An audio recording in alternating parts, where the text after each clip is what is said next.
Hey guys, I'm making this video about authorized users on credit card accounts. So this to me is the quickest and easiest way for people to establish credit. All right, so if you have no credit, then this is the quickest and easiest way to help you establish credit. So for those of you who may not know what an authorized user is, I will explain it. Let's say, for example, I have a credit card and I add you onto that credit card. You will now have that credit account reflected on your consumer reports, and whatever my history is will now show as your history. So certain things you want to make sure when you are being added as an authorized user. You want to make sure that the person has a good payment history, they have a good credit limit, meaning a higher credit limit, they have a low utilization, and they've had this account open for a number of years.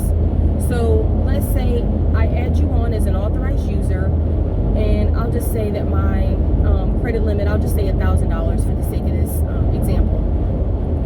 All right, I've never missed a payment. My credit limit is $1,000, but my balance is $500. This is not going to be a good account for you to have on your credit profile, because my utilization is at 50%. So you want to keep your utilization, right, as low as possible. They say like 30%, but to me that's still kind of high. I say the lower the better. You want to keep it like 3, 5, really no more than like 10%. But like I said, the lower the better. All right, and this length of history. So you want to have a card open for a good amount of time. Anything less than a year is not really the best. You want to have it 10 years, 15 years. That's the type of accounts that you want to get added as an authorized user. Now, not everybody may know someone that will allow them to be added as an authorized user, or they may not know anyone who has any type of credit cards to be added. So there are companies out there that you could pay for that trade line, and you could be added as an authorized user. The only thing though I want you to be mindful is, number one, you're paying for it, and you'll probably pay for like 3 months, and then after those 3 months you will be removed as an authorized user. So if you have not tried to establish your own credit, meaning you have not tried to apply for your own credit cards in your own name within that time frame, then it's not going to really be beneficial to you, because that account is going to show closed, okay, once you're removed as an authorized user. Plus two, when you're going through these companies, you're going to have to give your social security number to this company, right, and to someone you don't know. So I always suggest try to find someone that a family member or whatever, who is willing to put you on as an authorized user. Now sometimes people may not feel comfortable adding you as an authorized user because they think that you're going to get the card and then run up these charges on the card. But just because you're added as an authorized user does not mean that you have to get the card. So if I add you as an authorized user on my credit card, I would not use your address and have the credit card shipped to your address. I would use my address and have the card shipped directly to me. This way there's no chance that you're able to use the card and run up any charges. So the person that's adding you should feel safe in that regard. All right, but again, you want to make sure that you're not just being added as an authorized user for accounts that's not going to benefit you.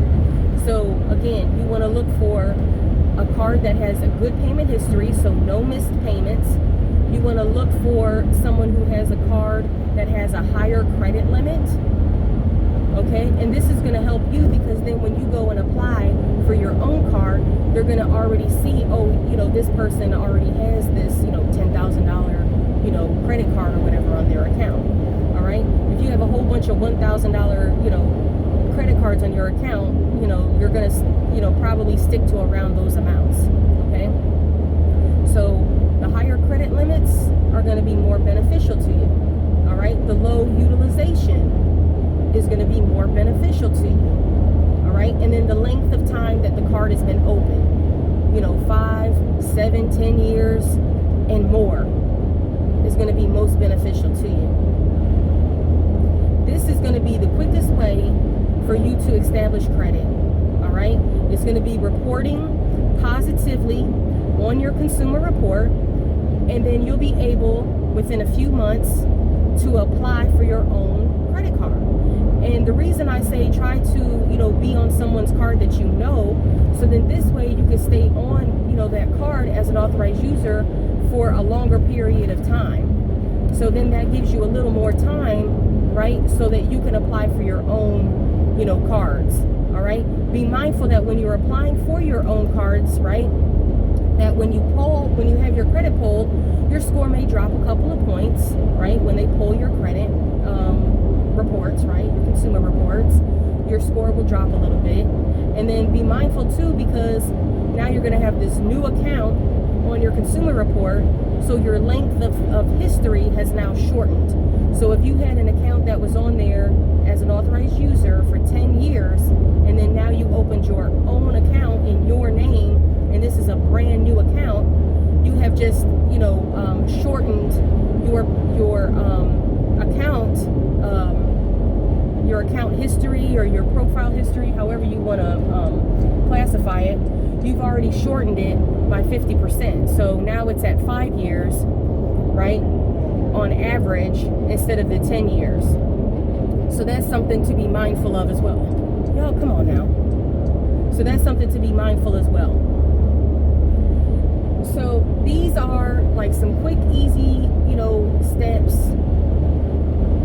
for you to get started, for you to establish credit. If you have any questions about it, I might have missed something, because I'm trying to think while I'm driving. So I might have missed something. So if you have a question or need, additional clarification on something, please just reach out to me, and I'll, try my best to, answer your question. So I hope this information was helpful, y'all.